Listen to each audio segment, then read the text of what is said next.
அஸ்ஸலாமு அலைக்கும் வரஹ்மத்துல்லாஹி வபரகாத்துஹு. தலை சிறந்த பாவ மன்னிப்பு சய்யிதுல் இஸ்திக்ஃபார். இறை தூதர் நபிகள் நாயகம் ஸல்லல்லாஹு அலைஹி வஸல்லம் அவர்கள் கூறினார்கள், அல்லாஹும்ம அன்த ரப்பி லா இலாஹா இல்லா அன்த ஹலக்தனி வ அன அப்துக வ அன அலா அஹ்திக வ வக்திக மஸ்ததஅது அஊது பிக மின் ஷர்ரி மா ஸனஅது அபூஉ லக பி நிஅமதிக அலைய வ அபூஉ பிதம்பி ஃபக்ஃபிர்லி ஃப இன்னஹு லா யக்ஃபிரு துனூப இல்லா அன்த. நூல் புகாரி. ஹதீஸ் எண் 6306. தலைசிறந்த பாவ மன்னிப்பு சய்யிதுல் இஸ்திக்ஃபார். தமிழில் படிக்க.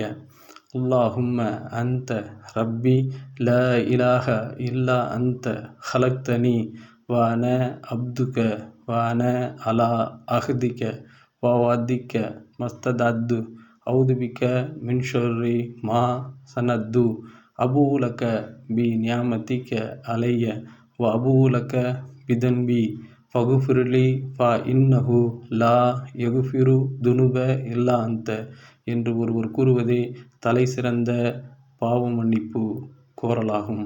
நூல் புகாரி. ஹதீஸ் எண் 6306. தலைசிறந்த பாவ மன்னிப்பு சய்யிதுல் இஸ்திக்ஃபாரின் பொருள். அல்லாஹ், நீயே என் அதிபதி, உன்னைத் தவிர வேறு இறைவன் இல்லை. நீயே என்னை படைத்தாய், நான் உன் அடிமை. நான் உனக்கு செய்து கொடுத்த உறுதிமொழியையும் வாக்குறுதியையும் என்னால் இயன்றவரை நிறைவேற்றியுள்ளேன். நான் செய்தவற்றின் தீமைகளிலிருந்தும் உன்னிடம் பாதுகாப்பு கோருகிறேன். நீ எனக்கு அருட்கொடைகளை வழங்கியுள்ளாய் என்பதை நான் ஒப்புக்கொள்கிறேன்.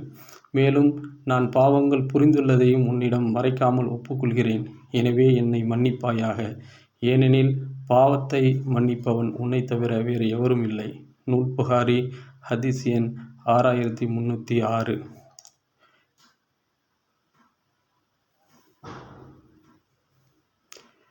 இன்ஷா அல்லாஹ் இந்த இஸ்திக்ஃபாரை நாம் ஓதினால் என்ன நன்மை? தலைசிறந்த பாவ மன்னிப்பு சய்யிதுல் இஸ்திக்ஃபாரை நாம் காலை மற்றும் மாலையில் கூறுவதினால் கிடைக்கும் நன்மைகள்.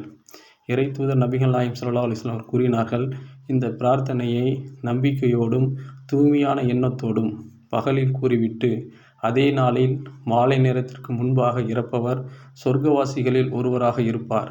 இதை நம்பிக்கையோடும் தூய்மையான எண்ணத்தோடும் இரவில் கூறிவிட்டு காலை நேரத்திற்கு முன்பே இறந்து விடுபவரும் சொர்க்கவாசிகளில் ஒருவராக இருப்பார் என ஷத்தாத் இப்னு அவ்ஸ் ரலியல்லாஹு தஆலா அன்ஹு அவர்கள் அறிவித்தார்கள். நூல் புகாரி. ஹதீஸ் எண் 6306. இன்ஷா அல்லாஹ் இதனை நாம் அமல் செய்வோம்.